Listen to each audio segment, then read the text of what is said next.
have Adela merchandising for the month ended January 30, 2016. Meron po tayo dito ang accounts title and explanation na mayroong nakapasok na balance sheets accounts and income statement. At meron din po tayo dito adjusted trial balance, adjusting entries, adjusted trial balance, income statement, balance sheet. Una, meron tayong unadjusted trial balance. Ito is given na nakuha sa accounts na printed. Meron tayong ditong balance sheet account. Cash, debit, 149,429. Accounts receivable, 28,433. So, meron tayong income statement. Sales, credit, 83,562. Sales discount, 1,410. Second, meron tayo dito ang adjusting entries na nakuha ko sa ginawa kong adjusting journal. Sa ginawa ko pong adjusting journal, meron tayong date na 2016 January 2. Depreciation expense, debit, 1,250. Accumulated depreciation, credit, 1,250. Tapos meron din po tayong January 2, prepaid expense, debit, 5,000. Rental expense, credit, 5,000. Meron din po ditong January 30, fuel expense, debit, 2,180. Fuel expense pay, 2,180. Lahat po ng na-record ko sa adjusting journal, tinransfer ko lang po dito sa worksheet sa adjusting entries. Lahat po ng ni-record ko dito sa unadjusted trial balance at adjusting entries ay ginawan ko ng T-account. So, ito po yung ginawa kong mga T-account sa unadjusted trial balance at adjusting entries. So, meron po tayo ditong cash na 149,429. Tapos, account receivable na debit na 28,433. So, meron po tayo dito na mga expense na dapat na mag-equal sa 0. So, meron po tayo ditong sales na debit na 83,562. Tsaka credit na 83,562 na nag-equal sa 0. Kasi sales discount din po na 1,410. Tapos, credit na 1,410 din na nag-equal sa 0. Meron po tayo ditong adjusted trial balance kung saan nire-record po natin yung mga hindi nag-adjust at nag-adjust. Sa balance sheet accounts, cash, 149,429. In-adjust lang po natin siya, kinapi lang po natin siya dito sa adjusted trial balance.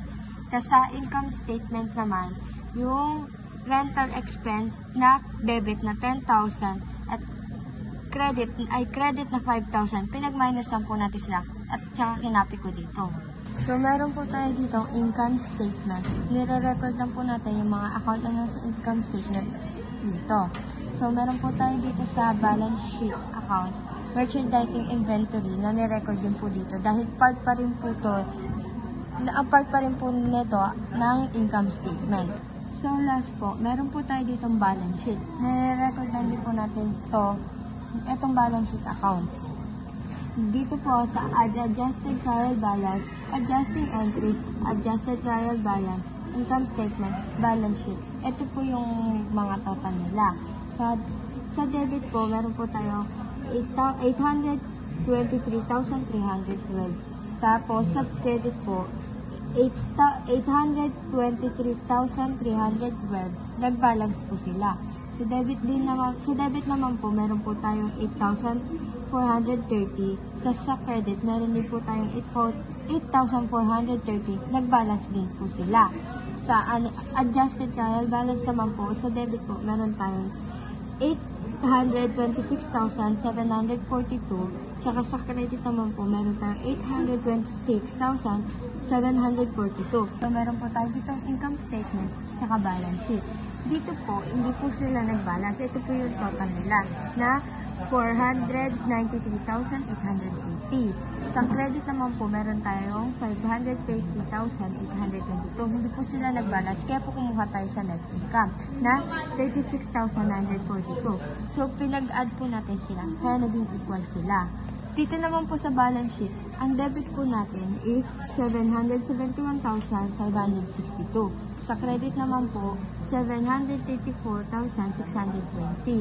Hindi din po sila nag-balance, kaya kumuha po tayo sa net income na 36,942. Kaya po sila naging balance. So, meron po tayo ditong Aguila Merchandising Schedule of Cost of Goods Sold for the month ended January 30, 2016. Meron po tayo ditong Merchandise Inventory Beginning na 0. Mag-a-add po tayo ng purchases na 459,750. Magle-less po tayo dito na purchase discount na 8,560. Ang magiging goods available for sale po natin is 451,190. Tapos, ilalas po natin yung merchandise inventory ending na 438,700. Ang magiging cost of goods sold niya is 12,490. So, meron po tayo dito ang Aguila Merchandising Income Statement for the month ended January 30, 2016. So, meron po tayo dito ng gross sales na 83,562 na ililas natin yung sales discount na 1,410. Tapos, yung net sales naman po natin na 82,152, ililas po natin yung cost of goods sold na 12,490. Tapos, yung gross profit po natin na 69,660. So, dito naman po, ilalas po natin yung expenses na salaries expense na 14,000, tsaka supplies expense na 5,490, advertising expense na 4,800, rental expense na 5,000, at saka depreciation expense na 1,250. Fuel expense na 2,180. Tsaka yung net income po na 32,720 tsaka 36,492. So, meron po tayo dito ang general journal na magiging closing entries natin. Sa una po, meron tayong date na 2016, November 30. Sales na debit na 83,562. So, meron din po tayo dito ang sales discount na credit na 1,410. So, ima-minus lang po natin sila para makuha natin yung income summary na 82,952. So, second po, meron tayong dito November 31. Purchase discount na debit na 8,560. So, ito po yung mga expenses natin na ano dito po sa credit. So, pag-plusin natin siya at saka natin siya ima-minus dito sa debit na 8,560. So, ang summary natin is magiging 483,910. So, dito po sa November 31, meron po tayo na merchandise inventory ending na 438,700 na ima-minus po natin sa income summary na debit na 483,910 at saka po sa income summary na 82,152. So, ang magiging income and expense summary natin is 401,758. Ito naman po, meron po tayong Aguila Capital na 500,000. Ima-minus po natin tong dalawa para po makuha natin yung income summary niya na 36,942.